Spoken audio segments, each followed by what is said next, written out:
Despite the fame and infamy of Guns N' Roses and supergroup Velvet Revolver, guitarist Slash has lived a relatively low-key life, at least as far as rock stardom is concerned, but that doesn't mean it's been easy. In his book, Slash, the Autobiography, Slash wrote about his troubled childhood, revealing, "Once I was 12, I grew up fast." He wrote, "I stole, I got kicked out of school, and on a few occasions, I would have gone to jail if I hadn't been underage. I was acting out, making my life as intense and unstable as I felt inside." Born Saul Hudson in Hampstead, London, he earned the nickname Slash when he was in 9th grade. And it stuck. What led up to that was a distinctly bohemian start to life. His father was a British artist, and his mother was a Black American costume designer who worked with big names like Ringo Starr and David Bowie. Initially raised by his father in England, they eventually joined his mother in Los Angeles. And once they moved, his paternal family dropped out of his life. You know, it was a interracial couple, a hippie thing. There was a lot of interesting things going on. After a few years in the famous Laurel Canyon, the family moved to a more traditional environment. In an interview with Rolling Stone, Slash explained how hard it was, saying, "When I first moved to this country, I had a really thick northern accent. I just didn't fit in. At school, it was very straight white kids, but the primarily black side of my family lives in South Central LA, and I felt too white. It was hard. I didn't really ever feel totally comfortable in my own skin." Slash's earliest memories of growing up in California include everyone from Joni Mitchell and Glenn Frey to Jim Morrison, Carly Simon, and Diana Ross, thanks to his mother's success as a costume designer and his father's work designing album covers. It was a lot of fun, sort of being raised in that chaos. But not long after his brother, Albion, was born in 1972, his parents split. The divorce had a major impact on Slash, who wrote, "I was devastated. The only stability I'd known was done." Slash was candid about memories of his father's drinking and tendency toward verbal abuse, as well as the distance that developed between the members of his family, sharing, "It still took me years to come to terms with the hurt. I lost a piece of who I was and had to redefine myself on my own terms. I learned a lot, but those lessons didn't help me later on when Guns N' Roses started to come apart at the seams. It was every bit as hard to find my way back to my path again."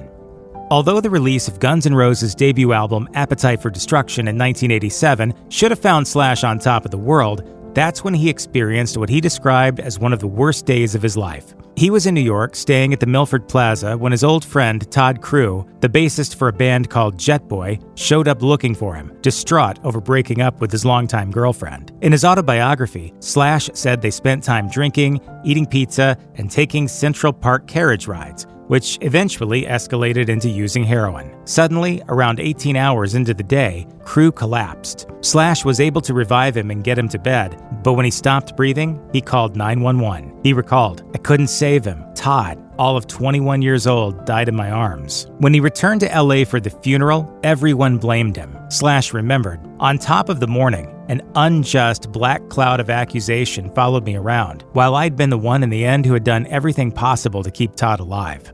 It's no secret that many rock and roll stars live a hedonistic lifestyle, and in an interview with Yahoo Music, Slash explained, "I got into booze and drugs mostly just to kill time. I'd really fall in hard when the tour was over, and you just keep managing it, and it takes its toll eventually. It catches up with you." When he was 35 years old, Slash was diagnosed with a form of congestive heart failure called cardiomyopathy and told that he had between 6 days and 6 months to live. He was hospitalized, and a 3-inch-long defibrillator was implanted in his chest to deliver an electric shock to his heart when it started beating irregularly. The way he described it, 15 years of over-drinking and drug use had swollen that organ to 1 beat short of exploding. I'm not a poster boy for healthy living. Right, you're not a vegan or anything. No. It was several years before he cleaned up completely, and in a 2022 interview with Yahoo, he explained that constant work and bad memories helped him stay clean, explaining, "Every time even the idea of going in that direction popped up in my mind, it brought back such ugly memories that I've never felt really compelled to go through with it." It's easy to fall into the habit of thinking that just because someone's famous, they've got it easy. But in an interview with The Guardian, Slash confessed, "I was at my lowest from 1996 to 2001. I left Guns N' Roses and my alcoholism was at its peak." Ever regret leaving? No. Speaking with louder sound, Slash explained, "You're having a good time and everything's great, and then your life just starts to spiral out of control." He was hesitant to get into details, but did explain that conflict within GNR, A sense of losing who he was as a musician and his dependency on drugs and alcohol meant that his low point lasted for around a decade. Slash admitted, "I was going through struggles with getting sober from 2000 to 2006. There was a lot of topsy-turvy going on during that time, trying to sort your life out. That was definitely a period of unknowing." When summing up what he learned, Slash added, "You just have to hang in there and stay in the boat." I never thought ahead 25 years, but I don't think at any point since I picked up the guitar did I ever think I would put it down.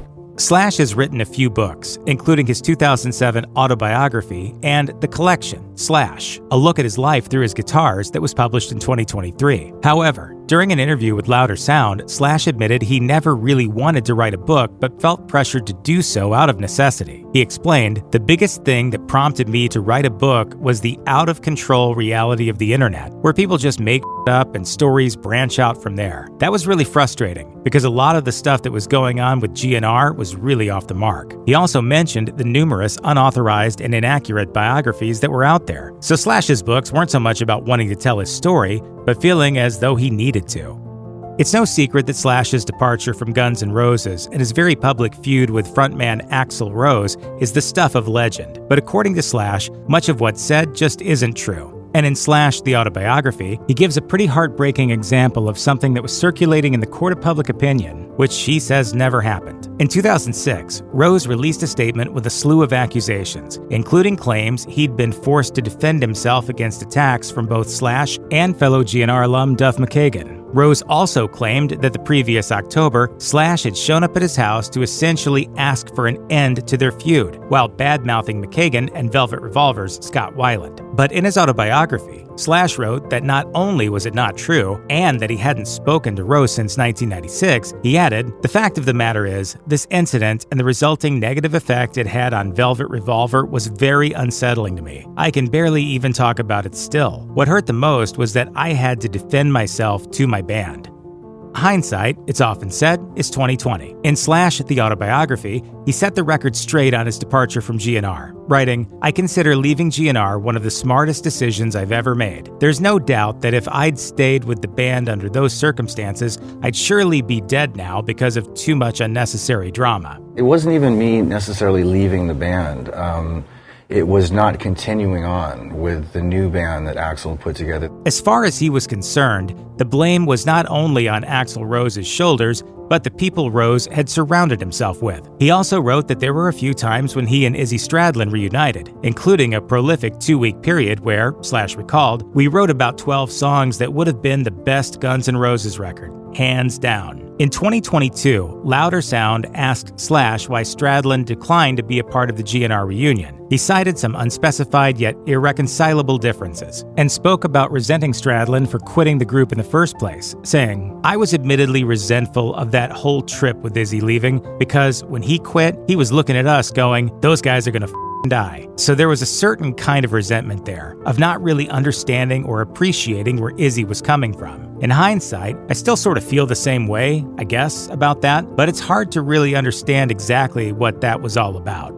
Much has been made about the real reason Scott Weiland left Stone Temple Pilots, which was that he had been asked to, for a myriad of reasons. Weiland ended up in Velvet Revolver, widely considered one of the best supergroups in history, with Slash. And according to what Slash told Kerrang, it was a difficult partnership that ended when they kicked Weiland out at the end of a UK tour. Slash said, "We basically didn't speak a word that whole time. I imagine he was quite uncomfortable. No wonder he didn't have a good time." Confirmation of the split with Weiland came in the spring of 2008, and in a press release, Slash confirmed that his increasingly erratic onstage behavior and personal problems have forced us to move on. Weiland hit back, claiming in an interview that he felt wrongfully judged and persecuted by his bandmates. Weiland died of an accidental drug overdose in 2015, and in a joint tribute posted to Duff McKagan's Instagram, his former band members, including Slash, wrote, "We experienced a good chunk of life with Scott, and even in his darkest times, we all had hope and love for him, and we grew to a big family that still remains to this day." Years later, Slash spoke about him in a Louder Sound interview, sharing, "Scott was difficult. All things considered, he was irretrievable. But like I said, we had some good times in that band too." On July 22nd, 2024, Slash posted a heartbreaking announcement to his Instagram. His stepdaughter, Lucy Blue Knight, had passed away. He described the 25-year-old as, quote, an incredibly talented artist, a passionate dreamer, and a charming, lovable, sweet soul. As if that wasn't painful enough, the post also made it a point to ask social media to not speculate about the circumstances of her death. Records obtained by the New York Post say that she passed away at a private residence on July 19th, and 3 hours after her death was announced on Slash's Instagram, what appeared to be a scheduled post appeared on her own Instagram. The message, which was posted along with a selfie, read in part, "Whether I made you feel excluded, manipulated, controlled you, or drowned real issues in my toxic positivity, I am sorry. May my soul learn to evolve from my poor job at being Lucy Blue." After the completion of an autopsy, her cause of death was listed as deferred. That essentially means that a cause of death was not immediately decided, and further investigations into the circumstances of her passing were ordered. If you or anyone you know needs help with addiction issues, help is available. Visit the Substance Abuse and Mental Health Services Administration website or contact SAMHSA's National Helpline at 1-800-662-HELP, 1-800-662-4357.